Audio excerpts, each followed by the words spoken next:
What's up, guys? Today I'm coming at you with a little, I don't know, it's an Amazon basic lock.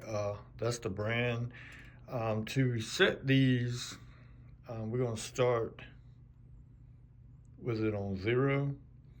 In order to change it and put in whatever code you want to put in, you're going to bring it over and push down and turn. And we're going to put the new code in. We'll just put 999 and put it back, put it like that, and it's locked. So let's see if we can get it back unlocked.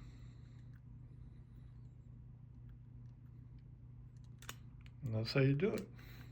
You see it, that little indentation right there, we go in, push, and then you set your combination